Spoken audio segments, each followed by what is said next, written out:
Mr. Worthing. Thank you, Lady Bracknell, but I prefer standing. Now, I must admit that you are not on my list for eligible young men, although I do share the same list as the dear Duchess of Bolton has. We work together, in fact. However, I am quite ready to enter your name should your answers be what a truly affectionate mother requires. Do you smoke? Well, yes, I must admit that I smoke. Well, I'm glad to hear it. A man should have some occupation of some kind.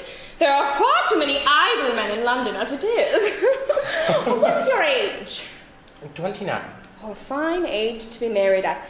I've always been of the opinion that of a man who desires to be married should either know everything or nothing.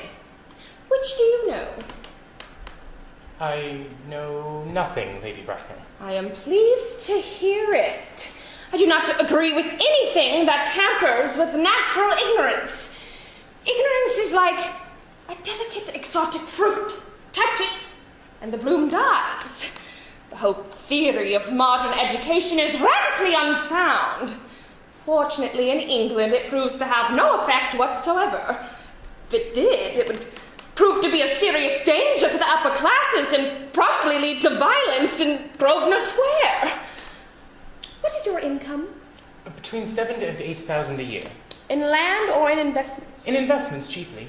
Oh, that is satisfactory. What, the duties expected from one during one's lifetime and the duties exacted from one after one's death. Land proves to be neither a pleasure nor a profit. It gives one position, but prevents one from keeping it up. That's all that can really be said about land. I have a country house, with some land, of course, attached to it. 1,500 acres, I believe. But I do not rely on that for my real income.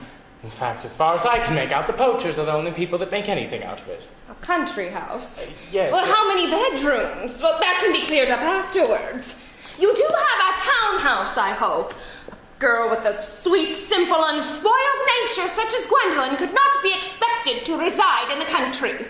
I have a house in Belgrave Square, but it is let by the year to Lady Bloxham. I can get it back at any time I want, at 6 months' notice. Lady Bloxham? I haven't heard of her. Oh, she goes about very little. She is a lady considerably advanced in years. Well, nowadays that's no guarantee of respectability or character. What number in Belgrave Square? 149. The unfashionable side. No, I thought there was something, but I'm sure that could easily be altered. The fashion or the side? Well, both, if necessary, I presume. What are your politics? I'm afraid I really have none. I am liberal unionist. Well, they count as Tories. We dine with them, or they come in the evening at any rate. Now to minor matters. Are your parents living? I have lost both my parents. Both? To lose one parent, Mr. Worthing, may seem to be a misfortune, but to lose both looks like carelessness. Who was your father? He was obviously a man of some wealth. Was he what the radical papers from the Purple of Commerce, or did he rise to the ranks of the aristocracy?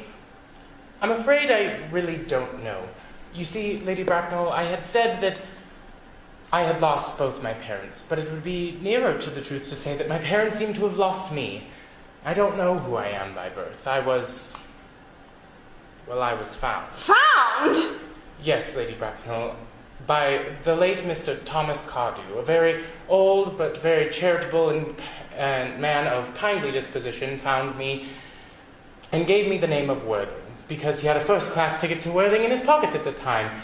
Worthing is in Sussex. It's a seaside resort. And where did this charitable gentleman who had a first-class ticket to this seaside resort find you?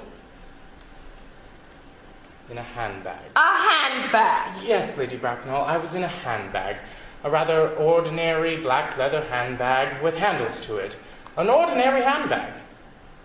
And in what locality did this Mr. James or Thomas Cardew come across this ordinary handbag? In the cloakroom at Victoria Station. It was given to him in mistake for his own. The cloakroom at Victoria Station? Yes, the Brighton line. The line is immaterial, Mr. Worthing. Now, I must confess that I am somewhat bewildered by what you have just told me. To be born or bred, at any rate, in a handbag, whether it had handles or not, seems to be a display of contempt for the normal decencies of family life that remind one of the worst excesses of the French Revolution. And I presume you know what that unfortunate movement led to. As for the particular locality in which the handbag was found, a cloakroom at a railway station might serve to conceal a social indiscretion. It's probably been used for that purpose before now, but it could hardly be regarded for an assured basis in good society. May I ask you then what you would advise me to do? I need not say that I would do anything in the world to assure Gwendolyn's happiness. I would strongly advise you, Mr. Worthing, to try and create some relations as soon as possible and to produce at any rate one parent of either sex before the season is quite over.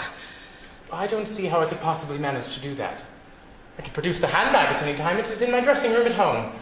I think that should satisfy you, Lady Bracknell. Me, sir? What has it got to do with me? You can hardly imagine that I and Lord Bracknell would allow our only daughter, a girl raised with the utmost care, to marry into a cloakroom and form an alliance with a parcel. Good morning, Mr. Worthing. Good morning. For God's sake, don't play that ghastly tune now, G. How idiotic!